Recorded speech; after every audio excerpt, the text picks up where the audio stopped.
오늘 아침에는 우리 누가복음 9장 28절부터 36절 말씀입니다.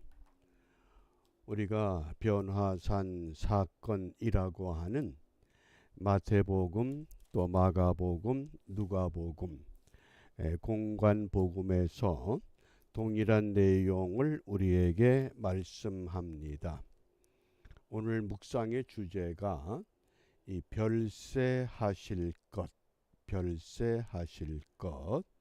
이 별세란 단어, 헬라어 성경에서 별세를 출애굽에 해당하는 엑소도스라고 발음합니다. 엑소도스, 이것이 별세라고 번역이 되었다고 하는 것을 기억해 주시고, 우리 먼저 31절 말씀을 우리 함께 읽습니다. 영광 중에 나타나서 장차 예수께서 예루살렘에서 별세하실 것을 말씀할세. 아멘. 유대인들이 예수님을 환호하는 까닭은 예수님께서 구약에서 예언된 메시아로서 우리의 왕이 되실 것을 기대했기 때문입니다. 심지어 제자들도 예수님에 대한 동일한 기대를 갖고 있습니다. 드디어 예수님께서 주는 그리스도시요 살아계신 하나님의 아들입니다. 누가복음에서는 하나님의 그리스도라는 베드로의 고백을 들으시고 분명히 말씀합니다. 아무에게도 이런 사실을 알리지 마라. 그리고 당부하시기를 머지않아 내가 죽게 될 것이다. 죽음을 예고하신 겁니다. 그러므로 제자들도 예수님께서 말씀하시는 그 의미를 이해를 못하는 겁니다. 아니, 이렇게 지금 인기가 높은데 왜 갑자기 죽음을 예고하시는가?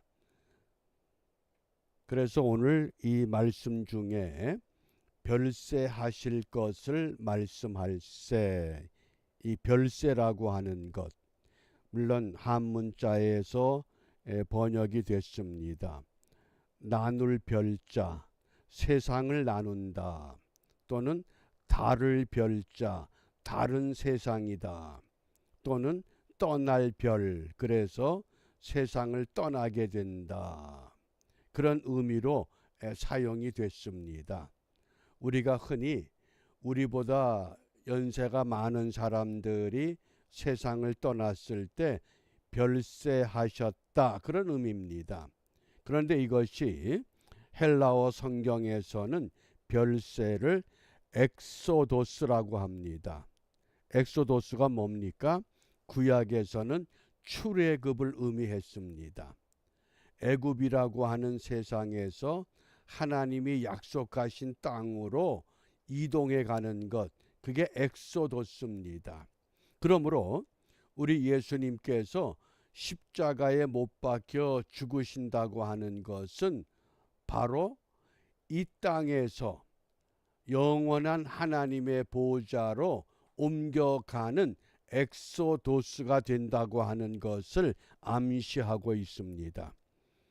그래서 성경에서 이 엑소도스라고 하는 이 단어가 네 가지의 의미로 사용하는데, 첫째는 퇴장한다, 두 번째는 탈출한다, 히브리서 11장 22절에서는 떠날 것, 이렇게 번역이 됐습니다. 세 번째는 떠난다.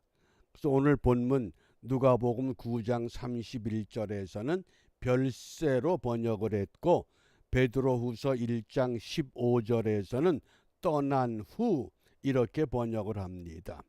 그리고 네 번째는 운명이다, 죽을 운자, 목숨 명자를 사용해서 이것이 엑소도스라고 하는 그 별세의 의미로 오늘 성경에서 사용이 됩니다. 퇴장, 탈출, 떠남, 운명. 그러면 예수님께서 세 제자를 데리고 높은 산에 오르셨습니다.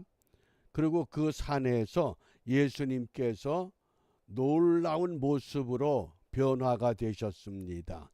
오늘 본문 29절과 30절입니다. 기도하실 때에 용모가 변화되고 그 옷이 휘어져 광채가 나더라. 문득 두 사람이 예수와 함께 말하니 이는 모세와 엘리야라. 지금 제자들은 모세가 어떻게 생겼는지 엘리야가 어떤 모습인지 전혀 모르는 상태입니다. 그런데 예수님께서 변화되셨을 때 모세와 엘리야와 더불어서 말씀을 나눕니다. 어떤 말씀인지 내용이 소개되질 않지만은 분명한 것은 이 별세라고 하는 엑소도스라고 하는 이것과 연관이 있다고 우리가 추측할 수 있습니다. 그러면 왜 모세와 엘리야냐? 모세는 율법을 대표하는 인물입니다. 율법을 대표하고 엘리야는 선지자를 대표하는 인물입니다. 그러므로 이 모세와 엘리야는 바꾸어 말하면 유대인들은 성경을 타나크라고 부릅니다. 토라와 느비임과 케투빔. 그래서 이 구약에서 예언된 메시아 바로 그분이라고 하는 것을 오늘 이 높은 산에서 용모가 변화됐고 옷이 휘어져 광채가 남으로 인해서 바로 이분이 메시아다. 그 메시아는 율법을 완성하신다고 하는 것, 이것을 분명히 오늘 우리에게 증거합니다. 이러한 모습을 통해서 우리가 과연 무엇을 연상할 수 있느냐? 우리 출애굽기 34장 29절입니다. 하나님께서 모세에게 명하사 시내산에 오르게 하셨습니다. 그리고 두 개의 돌판을 가지고 올라갔을 때 하나님께서 돌비의 계명을 주십니다. 40일 후에 모세가 그 돌판을 가지고 내려왔을 때 산 아래에 어떤 일이 벌어졌습니까? 지도자 모세가 보이지 않기 때문에 백성들은 아론과 더불어서 금송아지를 만들어 놓고 이 금송아지가 우리를 인도할 신이라고 기뻐 뛰놉니다. 그때 모세가 그 두 돌판을 땅에 떨어뜨리면서 돌판이 깨졌습니다. 그리고는 범죄한 집단들 그들을 칼로 도륙하고 맙니다. 그리고 두 번째 다시 하나님께서 모세를 부르셨습니다. 다시 산에 올라라. 그래서 두 번째 모세가 그 증거의 두 판을 자기 손에 들고 시내산에서 내려오니 그 산에서 내려올 때에 모세는 자기가 여호와와 말씀하였음을 인하여 얼굴 꺼풀에 광채가 나나 깨닫지 못하였다. 모세의 변화된 모습은 어떤 모습입니까? 모세 스스로가 변화된 것이 아니라 여호와의 빛이 모세에게 비추어져서 반사되는 모습입니다. 그런데 그 반사되는 그 모습에도 백성들이 감히 눈을 들어 모세 얼굴을 쳐다볼 수 없게 되므로 모세가 수건으로 얼굴을 가릴 수밖에 없었습니다.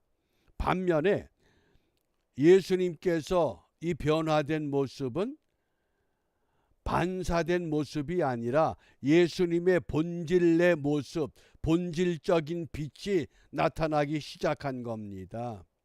그런데 이 사건이 언제 일어났느냐? 모세가 변화된 사건은 출애굽 전입니까? 출애굽 후입니까? 이건 출애굽 후의 사건입니다.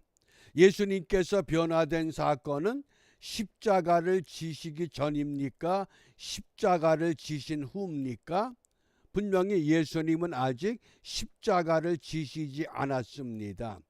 그러나 예수님은 하나님이심을 분명히 이 변화산 사건에서 이 제자들에게 내가 누구인가를 분명히 계시해 주셨습니다.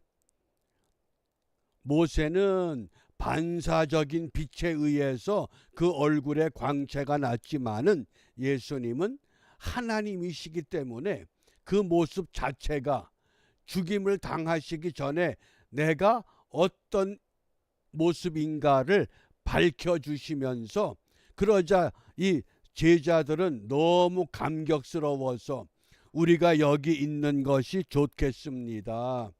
초막 3개를 짓고 하나는 주를 위해서, 하나는 모세를 위해서, 하나는 엘리야를 위해서 이곳에 머물면 좋겠습니다. 그때 어떤 음성이 들립니까? 하늘로부터 놀라운 음성이 들립니다. 어떤 음성입니까? 너희들이 이분이 어떤 분이냐? 그러면서 바로 이분이 메시아, 타나크에서 예언된 메시아라고 하는 것을 확증하면서 내 사랑하는 아들이다, 내 기뻐하는 자다, 놀라운 하늘의 음성을 듣습니다. 그 음성을 듣는 순간 베드로와 야고보와 요한은 너무 두려워서 땅에 엎드리고 말았습니다. 그리고는 다시 얼굴을 들어서 보니까 모세도 보이질 않고 엘리야도 보이지 않고 오직 예수만 보였다, 이렇게 우리에게 말씀합니다. 어떤 의미입니까? 이제는 모세나 엘리야가 아니라 오직 예수 외에는 다른 것에 관심을 두지 말고 예수와 더불어서 우리 믿음의 길을 바르게 감당해야 할 것을 말씀하십니다. 그러므로 우리가 이 아침에 무엇을 기도하느냐? 오늘 누가복음 9장 36절에 오직 예수만 보이시더라. 오직 예수만 보이시더라. 우리가 신앙생활하면서 가장 중요한 것이 이게 기본입니다. 예수만 볼 수 있어야 되는데 예수보다는 다른 것들이 먼저 우리 눈에 들어오는 수가 너무 많습니다. 그러므로 우리의 유일한 기도는 예수만 볼 수 있는 믿음. 환경이 어떻든 간에, 주위 사람들이 어떻든 간에, 주위 사람들이 나와 다르기 까닭에 사람에게 집중하는 것이 아니라 우리 신앙은 오직 예수에게만 집중할 수 있는 신앙. 그러므로 예수님 때문에 감사하고 예수님 때문에 기뻐하고 예수님 때문에, 오직 예수 때문에, 과연 이러한 믿음으로 우리가 거듭나고 회복된다고 하면 변화산의 사건은 베드로, 야고보, 요한에게만 국한된 것이 아니라 오늘 우리의 삶 가운데서도 그대로 적용되고 우리도 그런 놀라운 신비한 체험을 갖고 믿음으로 승리하는 삶을 바르게 경주할 수 있다는 이 확고한 믿음을 갖고 오늘도 예수님 때문에 승리하시고 예수님 때문에 성공하는 은혜의 삶이 되시기를 주님의 이름으로 부탁합니다. 기도하겠습니다. 자비로우신 아버지 하나님, 오직 예수 외에는 아무것도 볼 수 없었던 베드로와 야고보와 요한처럼 저희들도 이 땅에서 주님을 믿고 섬기며 나아갈 때에 세상에 잡다한 것 때문에 예수님을 잃어버리는 어리석음이 없도록 오직 예수에게만 관심을 갖고 집중하여 예수로만 승리하는 우리 모두가 되도록 축복하여 주시옵소서. 예수님 이름으로 기도합니다. 아멘.